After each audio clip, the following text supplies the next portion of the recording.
Welcome. We, Dr.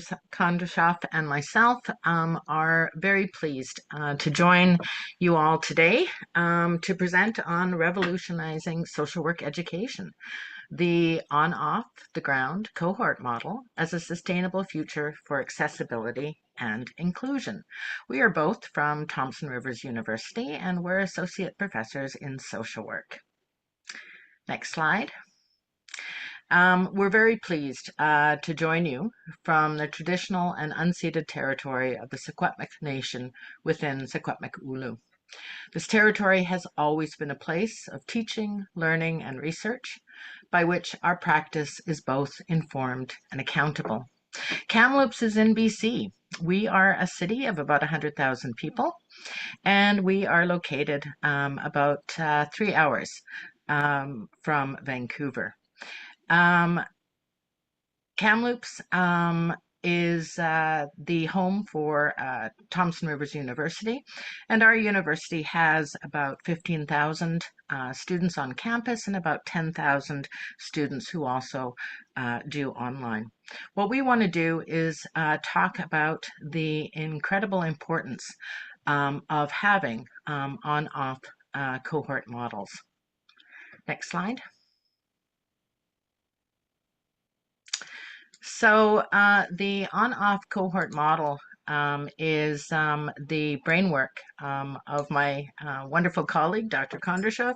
It's what his PhD dissertation and his life work has really been around.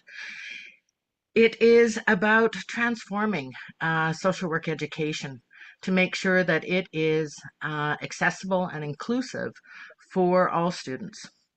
So social work education is really important to make sure that it is synchronized between on-campus, in-person learning, and also for those people who, for reasons, are also wanting to be able to access off-campus individualized learning opportunities. As social work educators, this is something that we really are on the threshold right now, and we need to not only include, but we need to embrace. The on-off the ground teaching cohort model involves multiple pathways for students to be able to access a social work degree. They can attend classes both in person and or be part of the off cohort, which is synchronized through the use of communication technologies. It also means that if a student who is accessing it primarily through the synchronized online format, if they happen to be in Kamloops at the time, they can also access an in-person class. So they have the option of being able to have the flexibility to meet their needs. It allows for students who can access the kind of social work program that meets their needs, whether they have other commitments such as work or family commitments or distance, or if their need is in-person learning. It is something that they can then embrace and be part of a cohort that is learning together. It's an opportunity for in-person and online interactions and hands-on experiences. And it is the way forward. It is the path that social work education very much needs to adopt to make sure that we can deliver the kinds of programs which are meeting the needs of the students that we want to particularly attract into our profession. So I'm going to turn it over to my wonderful colleague Sasha and talk a bit about how this latest visioning occurred.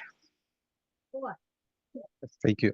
Thank you, Juliana, for the opportunity to do this presentation together, because when we started the journey here for close to 20 years ago at University of Manitoba, when we were teaching in different cohorts, in different groups of students who were coming from rural community, from northern community to get social work education, that's what become an inspiration for this model, and that's what leads to the PhD of the teaching interpersonal communication skills online on web conference where we are across Canada trying to be together and learning skills to be supportive for our communities and coming to the communities in Thompson, Manitoba, in Portage La Prairie, in Brandon, in different communities where students usually do not have access to education. On and off the ground cohort become an opportunity to bridge the learning for students in any place, any location with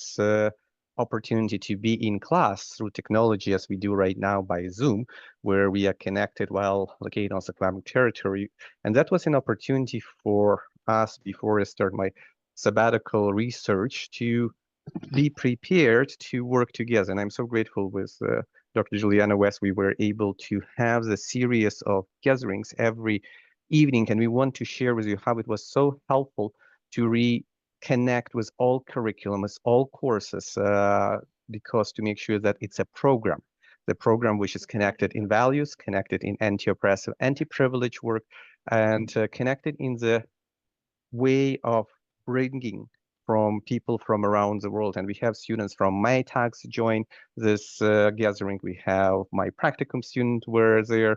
We have colleagues from University of Manitoba, from different universities across Canada, from CSWE, coming and sharing their ideas of how we make EPAS standards applicable, adequate, acceptable for the on and off cohort learning. And that's what we want to make sure we highlight, how each program can benefit from those type of conversations and discussions, which we were able to have. Something which we've learned, it was 1 week. Sometimes it might be better to do it over 4 weeks, what we've learned better, because it was like a marathon. We were looking for every week. I was looking for the curriculum, which over the courses we taught, and Dr. Wes and other colleagues were coming to share their courses. And we look what students best to learn to meet the learning objective from EPAS and how it's done to meet the needs of the on and off cohort learning, meaning the students who are in different locations, who are in different parts. And we did the beginning of the work. Yeah, and I just want to say, you and I have been, friends, colleagues, for 18 years now. And what was so instrumental was, of course, the incredible Indigenous communities and teaching that we had the opportunity to be part of at University of Manitoba, particularly those Indigenous students who were coming in from remote and rural communities.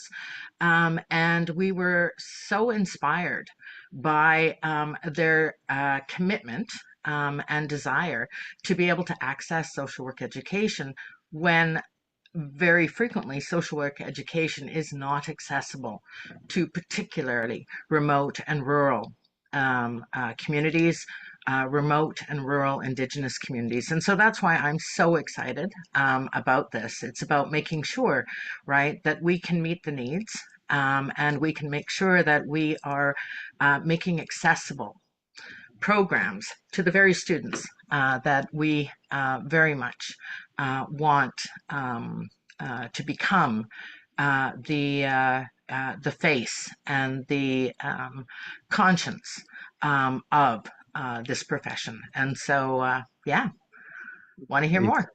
it does where that roots of the program of on and off is coming actually from students, because working with communities who live, students who live in the remote and northern communities, the desire to learn and opportunities, limited opportunities to be there, it was something which I was grateful to be able to be part, but also to continue to make sure students have access from anywhere where they have ability, but also not in a traditional online learning where everything is either pre-recorded, like today's presentation, or something where you study individually, independently, as I did my PhD studies, where most online education is happening asynchronously.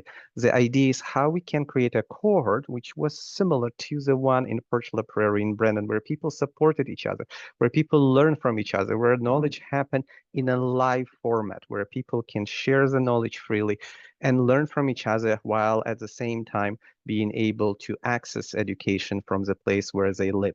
So those type of idea were behind on and off cohort, and we were grateful, for example, at TRU to run those courses when we access Zoom by making sure that everything what I teach at TRU students, if they need to be at home for taking care of their parents or grandparents, if they need to go to the hospital appointment, they still can be joining their cohort, their group together when they're waiting for something to happen. They still go on Zoom and be part of the live lecture.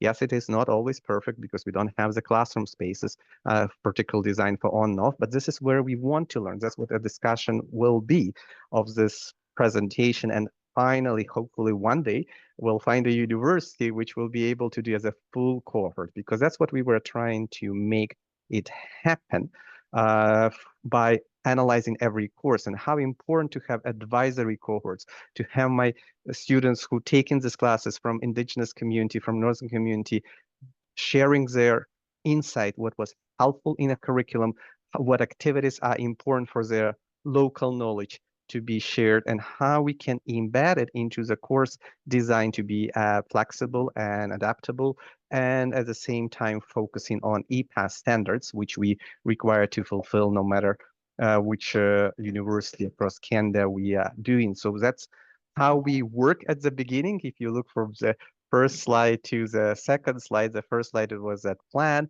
of how we can do this cohort over the 2 years as a social degree, and how to design courses which are scheduled in a time which is applicable across 6 time zones. It's not easy in Canada to do the cohort, which is broad, and to allow the time to make sure that most students can come.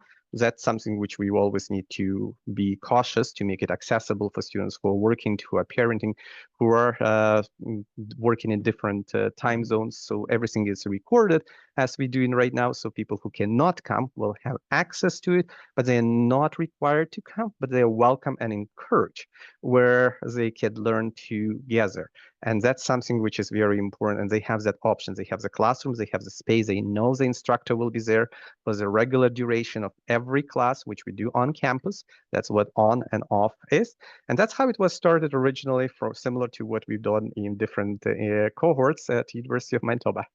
Yeah, I'm so excited that we're talking about this and presenting it. For me, I think, when we did this 1 week, very intensive design and visioning, what really was, stood out for me was, our desire not only to make it inclusive and accessible, but also that it was precisely the need for social work education curriculum to be accountable to the realities of students, right, who are coming in from locations where it is precisely an on-off cohort model allows them, right, facilitates their voice to become central to how it is that we envision social work education. And so for me, the excitement is it's not just about, making sure that people can be part of this, but that their experience, their insights, right, are key and central to how it is that we transform and deliver social work education. So So let's hear about that incredible week. no, the week, as we've seen, be very intense, and that's what the beginning of knowledge, because it was the beginning for me to prepare for my sabbatical to start working more on the each course. But it was so instrumental to hear, because we were able to discuss every single e-pass and what knowledge students need to have at the end of the course to make sure. And what we did, we put for each e-pass a course which is mostly grounded in that e-pass, meaning all courses have holistic connection to the most of e-passes, but there is always a very critical course which highlights that specific e-pass knowledge, and that's how you build the knowledge through the full program that each course is built. So there is a streams which you start with courses which are open at the beginning for all the students so they can learn more about social work. That's where I can learn disrupting power and privilege, locate ourselves in structures of social inequality, and to developing ecological justice, sustainability, social work. They are open to all students where we want students to learn what social work is and make sure it's very inclusive and for ensuring that others professions know how social workers learning starts from within and then understanding the systems and connection to the social justice and anti-oppressive, anti-privilege work. And then when social workers students particularly will be focusing from fall term, we are going through learning of what is a journey of social worker look like, how to deconstruct privilege assumptions, and having opportunities of electives where students can find something in their own passion. That's one stream we're going. We have also the theory, policy, and research stream, which is you see on the second columns design. And all courses are progressive in a way that students keep learning and building together. And the last, but not least, very important that we have connection between different e-paths like decolonizing practice, challenging colonial construction, decolonizing care, transforming social work in indigenous community, and diverse voicing francophone. What's very important, I was excited that we had opportunity to include connection more in diverse language perspectives and how we ensure that language knowledge, that's something which I will need to have more connection with Quebec schools social work with connecting of the materials, and that's something which I'm hopeful will keep working because it's a beginning stage, and I will also need to learn that too because we need to have always content specialist in every course related. It's just a designing work. It's will be done by faculty members who are teaching those courses who will go, but it's idea of visioning of what you see, how each course continue learning and building, including the field of practicums, do the work and doing the work in the field. That's how it's become designed. We have the topics. We were discussing what is important. It's the beginning stage. Definitely each course will need to have a team connected to it, including alumni, students, practitioners, field connection. And that's how you build the curriculum, which is grounded in values and connecting into the uh, EPAS, which was designed through all social work educators in Canada to support the knowledge and to support the educational learning objectives, which are universal across all schools of social work. So that's what the beginning stage look like. You know, from my experience of being part of that, it was so exciting because often students assume, right, that courses are sort of pre-designed or curriculum is pre-designed, and then they just have to simply be consumers of it.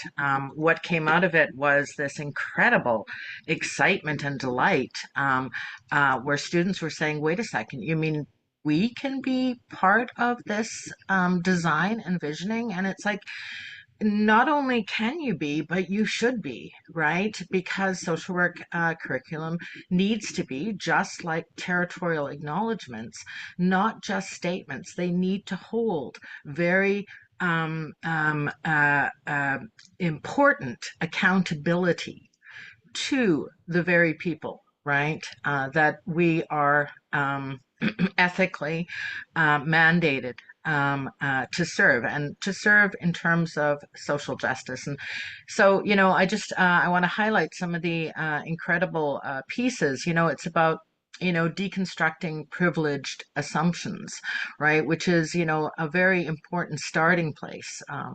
And then being able to flush that out in terms of understandings of, how is it that colonialism and social work, right?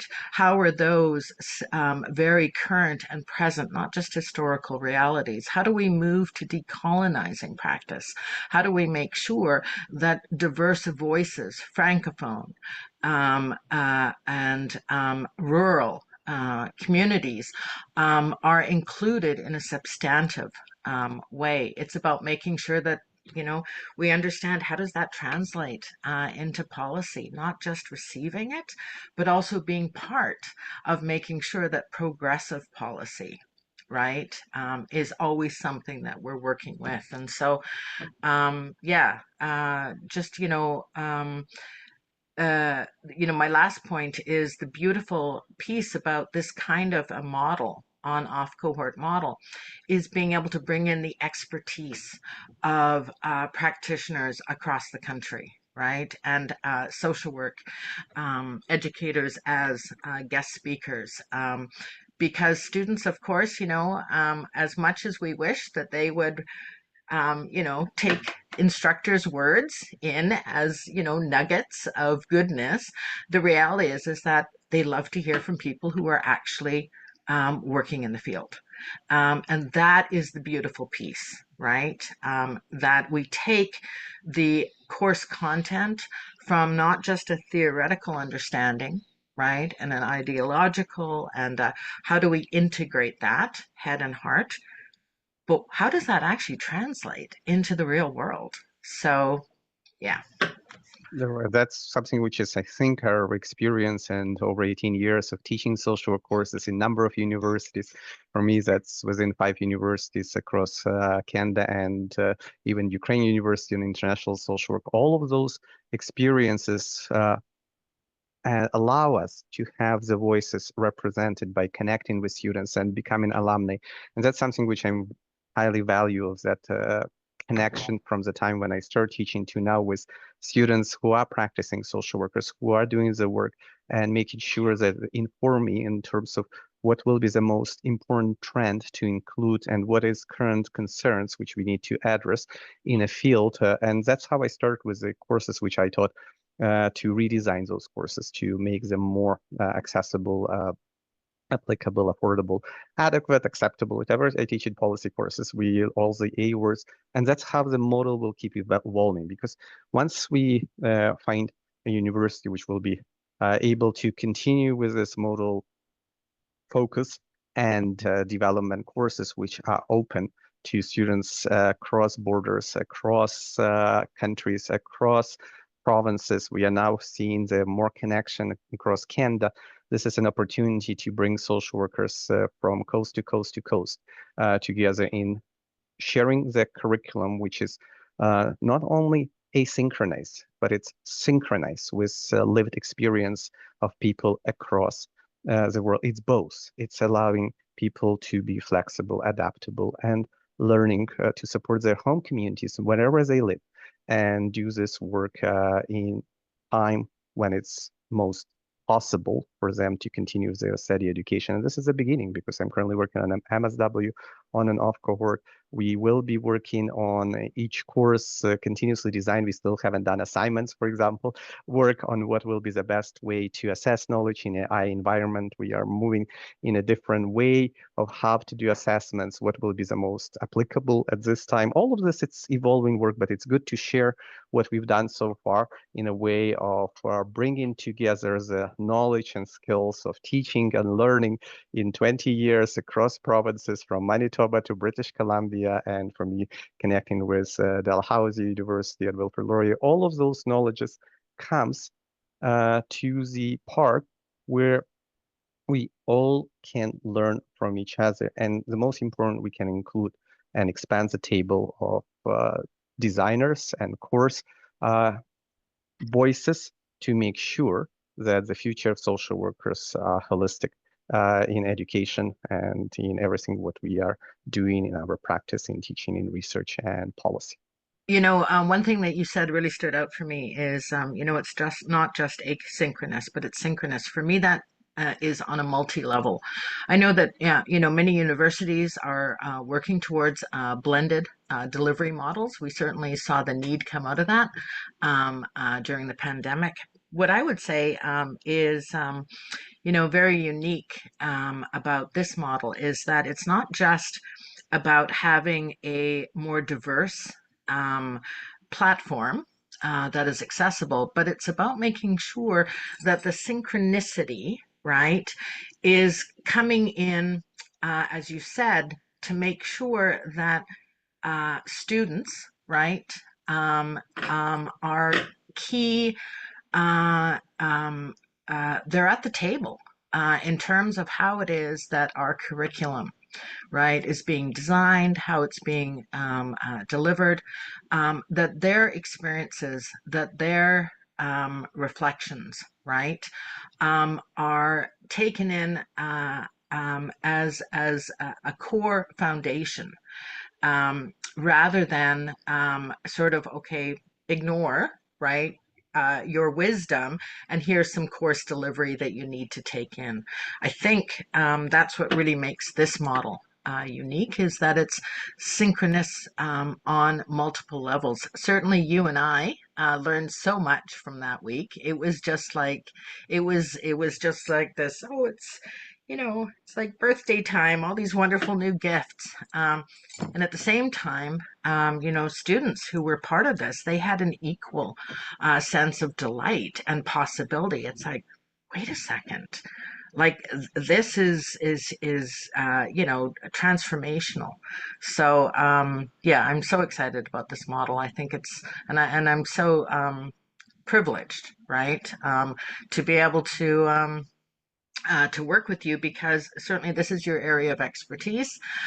For me, this is about being able to take my theoretical, right, substantive beliefs around anti-privilege, anti-oppression. How do we make that? How do we deliver that? Like, how do we actually take that and turn it into real social work curriculum? So, yeah. No, Juliana, it makes a big difference when you have people who are supportive you of your work. And this model only can work when we have more educators in the way that have the anti-oppressive, anti-privilege perspective to ensure that students learning centered in a way that it's holistic, in a broader perspective of definition of social graces, in a way where people live not only on campus, but we have people in many communities who do not have access to regular privileged classroom spaces on campus. So and that's where how to engage, how to create those opportunities for people and supports to ensure that this is successful model. We want to make sure the students will be successful in their learning and bring in the best to their communities. And that's how the social work education, we need to have more people. I actually want to thank everybody who participated in those marathonian session, because on day 6, I was already getting to the tiredness of making sure that we have all the curriculum and people were coming and we had discussions and we make sure that every e-pass was highlighted. Those type of things can be repeated. We will think about the timing because it's a lot of work, it's a lot of stress, and we need to make sure that we have supports too. But it was so needed to see such a collaboration effect from students, alumni, my tech students. Well, and asking people to please commit, 7 full days towards curriculum design. Usually, you don't have a whole lot of people excited to do that. What was incredible was that the excitement built each day. So we were so grateful, to see people show up on day one. And then it was sort of like, oh my goodness, I really hope they show up on day two. And then they were like, wow, this is so great. And so what we saw was this transformation about the idea of what social work curriculum design, what that meaning has, right, for students, for alumni, for current practitioners, right, who are saying, we need to make sure that the curriculum is accountable. And so, yeah, I just wanted to say that, I rarely experienced a 7 full day marathon where the excitement grew each day. So, Exactly, but that's where the commitment comes from people who are willing, no matter if you're a student, alumni, a field educator. We have all of the supports for people who are committed to social work education in a broader sense of this long-term commitment to our future and our students. And we think about today as a virtual summit of connecting that 50 years of recognition of the work. It takes time to develop, but it's important to have people who are driving the change, and we invite other people who are willing to join, and universities who are willing to try the model to build on it. We will continue supporting. I will do keep the work, and I'm so grateful we have this work together because it's very important to do this work together to keep this momentum going. Thank you so much. Yeah, thank you, Sasha. And my hope is that, it's not just social work education in Canada, but that I really want to see these same kinds of connections happen internationally with Ukraine, across the world. These kind of collaborations yeah, truly make my heart happy. So thank you, Sasha. Together. Thank you. Thank you for the wonderful dialogue, and thank you for everybody who is watching it. Please reach out to use the information here to our emails. Please connect. Have a wonderful day, and thank you so much for today.